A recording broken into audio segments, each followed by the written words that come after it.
Hello sa inyo. Sa video na to, magpapalit tayo ng slide piece sa ating CVT. Ipapakita ko rin sa inyo kung paano magbaklas at magkabit ng mga CVT parts sa mga scooter. Kaya samahan nyo ako guys. Tara na.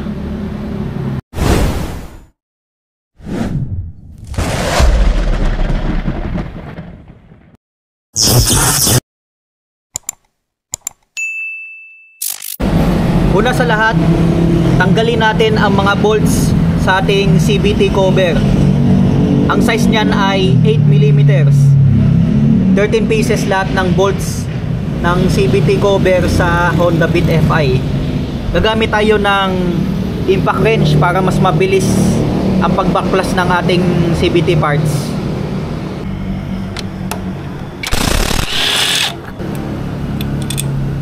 Tanggal na yung isa.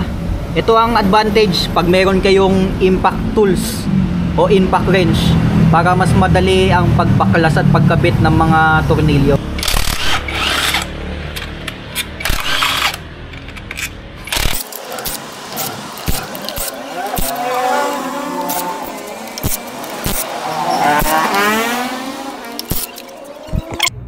Magkaiba ang size ng bolts dito sa may gitnang parte ng CVT cover. Ayan, mahaba, at yung mga nasa gilid naman ay maiksi. Pare-pareho lang din ang size. Tanggalin na natin ang cover.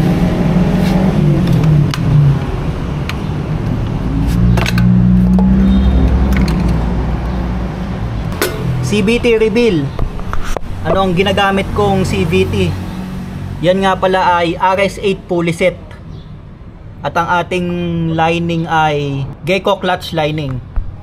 Ayan. At dahil magpapalit lang tayo ng slide piece, babaklasin lang natin itong pulley set.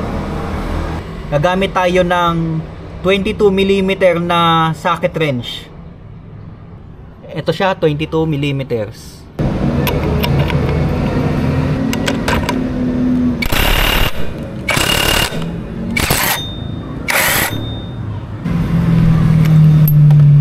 Tanggal na siya. Tanggalin natin ang mga washer.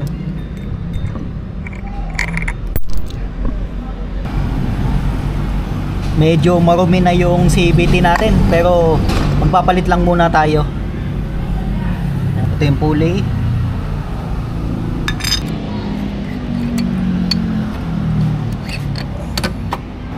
Check natin yung slide piece natin kung palitin na ba. Ito yung bushing, backplate, check natin. Ito yung slide piece. Medyo maluwag na siya guys. Makikita nyo, madali na siyang tanggalin. Kapag maluwag na siya guys at madali na siyang tanggalin, palitin na siya. Dapat talagang masikip ang slide piece. Papalitan na natin siya ng bago. Ito yung slide piece na ipapalit natin. Ito yung code ng pang Honda Beat FI version 2. Buksan na natin. Ito na siya. Ikabit na natin.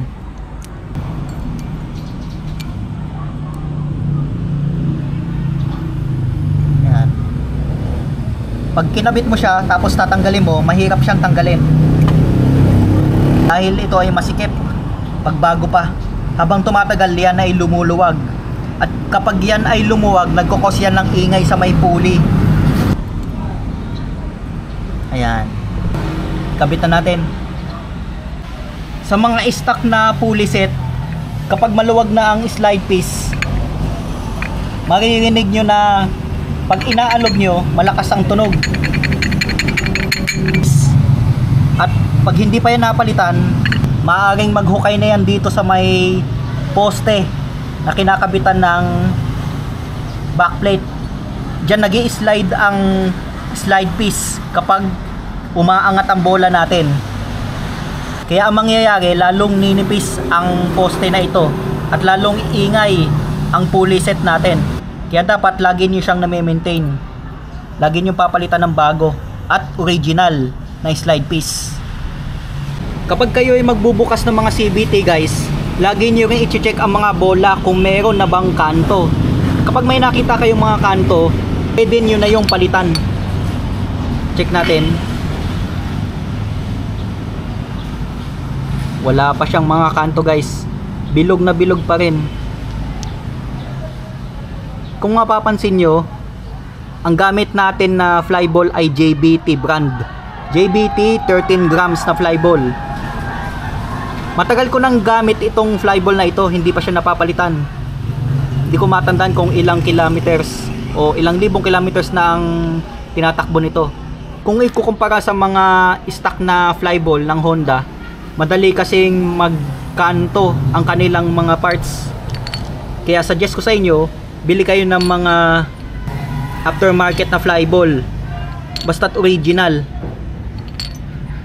para matagal magkanto at matagal nyong magagamit. Lagay na natin ang backplate. Yan. Lagi nyo ring i-check guys itong kulay tanso na nasa gitna ng pulley set at itong bushing kung maluwag na ba. Check nyo kung maluwag na siya o kung may play na. Kapag may play, magkukos rin yun ng ingay sa pulley set natin. Ito, wala pa namang siyang play. Saktong sakto pa rin, hindi pa rin siya maluwag, kaya okay pa ang ating bushing at pulley set. Ayan, itabi natin yung mga parts ng pulley side para hindi sila magkahalo-halo. I-check naman natin itong torque drive. Gagamit tayo ng 19mm na socket wrench. Tanggal na siya. Ayan. Tanggalin natin ang torque drive. Ayan. Ito yung clutch lining natin. Kapag maglilinis kayo ng clutch lining, ang gagawin nyo ay lihahin nyo lang itong part na ito.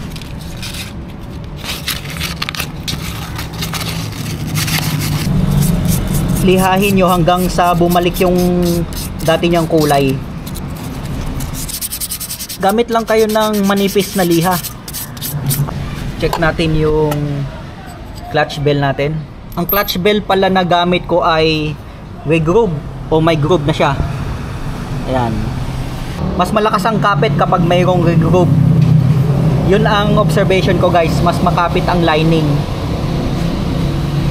Hindi na natin babaklasin itong torque drive assembly dahil may grasa pa naman ito sa loob. Kailan lang naman natin ito na re-grease. Next time pag mag full CVT cleaning tayo, saka natin babaklasin lahat ng parts. Tadahan na lang natin ng linis itong crankcase.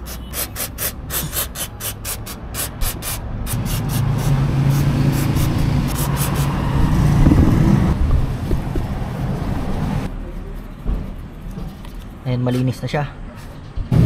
Bago nyo ilagay ang mga parts, lagyan nyo ng grasa itong sigonyal o crankshaft at i-check nyo kung mayroon na siyang kalawang.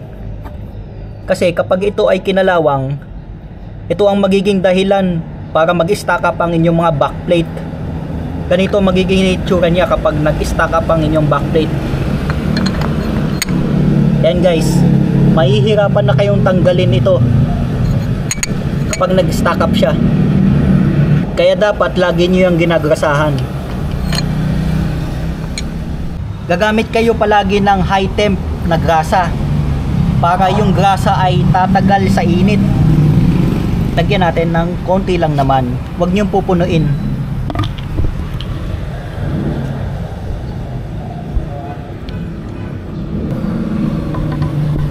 Ito ay lagyan nyo rin ng grasa, pero kakaunti lang naman, konting grasa lang. I-check nyo rin ang inyong mga belt. I-check nyo kung meron ng mga bitak dito sa mga groove ng belt. Kapag nakita nyo malalim na ang mga bitak at meron na rin kayo nakikitang bitak dito sa gilid, ibig sabihin yan, palitin na. Pwede nyo nang palitan bago pa kayo maputulan ng belt sa daan. Itong belt natin ay okay pa naman, Na-check na natin ang mga CVT parts, pwede na natin itong ibalik. Unahin natin ang pulley set. Ikabit na natin itong pulley. Ilagay natin itong backplate. Ayan. Tapos ilagay natin sa crankshaft.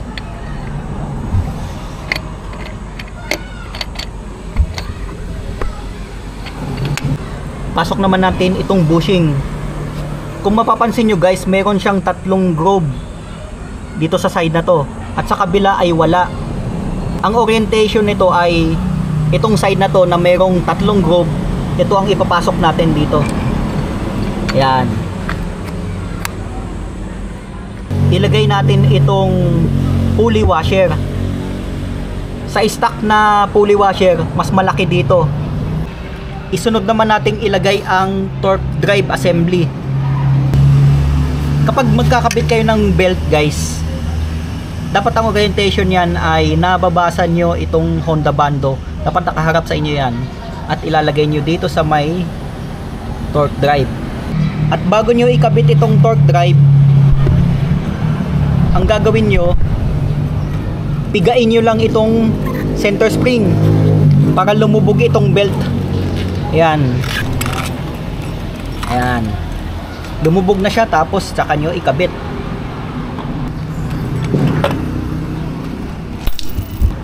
Yan, naipasok na natin. Ganyan dapat guys, nakalubog ang belt sa may torque drive. Dapat lapat na lapat itong drive face sa pulley. Dapat itong belt ay hindi nakasagad dito sa may bushing. Dapat nakaangat yan. At tapos ay isagad natin ang drive face dito sa bushing. Mararamdaman nyo yan, dapat nakalapat yan.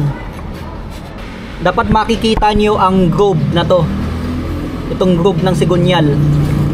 Ayan, kita natin. Pag nasagad na siya, isunod naman natin itong pinion gear dito sa may groove. Diyan, itapat nyo, isagad nyo siya. Isunod naman natin guys itong washer. Sa stock na washer, mapapansin nyo merong side na naka-curve siya. Ayan, naka-curve yung side na to. Ang kabila ay naka-flat. Orientation yan guys, itong naka-curve na side dapat nandun siya sa loob. Ayan, isunod na natin itong pulley nut. Ang pagkakabit niyan ay dapat hand tight muna. Ayan. Kapag may higpit na siya gamit ang kamay, isunod naman natin ang impact wrench.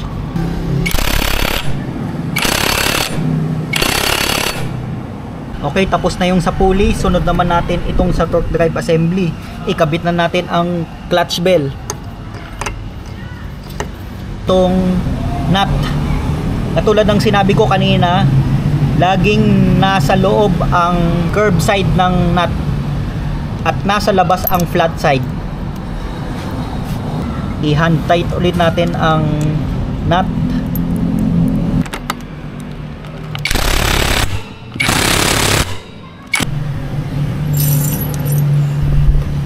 Naikabit na natin lahat. I-test muna natin.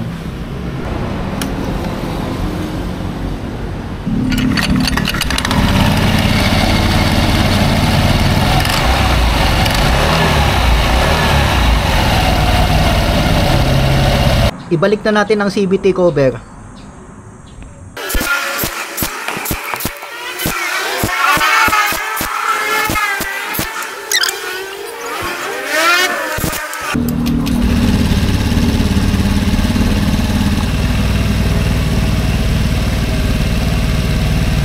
Okay na guys, napalitan na natin ng slide piece.